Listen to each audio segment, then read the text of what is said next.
আসসালামু আলাইকুম। সবাই কেমন আছেন? আশা করি ভালো আছেন। গরমের অপেক্ষা হয়তো কেউই করে না। গরমটা যতটা না অপছন্দ সবার, তার থেকে বেশি পছন্দ, কয়েক গুণ পছন্দ বলতে গেলে গরমের ফল। আর এটারই অপেক্ষা সবাই সারা বছরই করে থাকে। তো এই যে এই গরমে আমার ১ম জাম খাওয়া। গরমে একদম দুপুরবেলা টাটকা জাম নিয়ে এসেছিল এবং সেটাই আমি আজকে সুন্দর করে মাখাবো। আমার জাম তো মাখাই বেশি ভালো লাগে। আপনাদের কোনটা ভালো লাগে? তো জাম মাখাটা খুবই সিম্পল, বেশি কিছু ব্যবহার করা লাগে না এবং খুব সিম্পলভাবে মাখাইলেই মজা লাগে।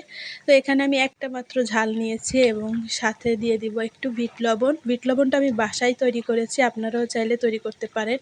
সামান্য ৪-৫টা শুকনা ঝাল, ১ চামচ কি ২ চামচ গোলমরিচ আর ১ চামচ জিরা, ১ চামচ ধনিয়া, এগুলো সব কিছু একটু টেলে নিয়ে এরপর খাওয়ার লবণের সাথে ব্লেন্ডারে ব্লেন্ড করলেই এই মজাদার লবণটা তৈরি হয়ে যাবে। খুবই মজা লাগে এই লবণ দিয়ে, আপনি যাই খাবেন তাই মানে স্বাদ দ্বিগুণ হয়ে যায়। তো যাই হোক, কথা না বাড়াই এখানে একটু লবণ আর এই যে ঝালটা নিয়ে আমি ভালো করে জামটা মাখাচ্ছি।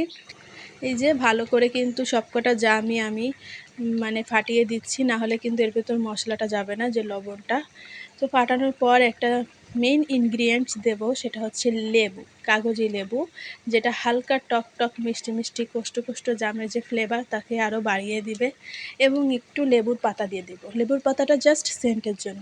কাগজি লেবুর পাতার সেন্ট কিন্তু অনেক দুর্দান্ত হয় আচার বা কোনো একটা ফোড়ন বা কোনো একটা মাখার সাথে দিলে কিন্তু সেন্টের জন্য আরও বেশি মজা লাগে। তো এই যে আমার জাম মাখা রেডি, আর এর উপরে হালকা একটু লবণ ছিটিয়ে দেবো। তো আজকের জন্য এতটুকুই। তোমাদের কাছে কেমন লাগলো আমার জাম মাখার রেসিপি?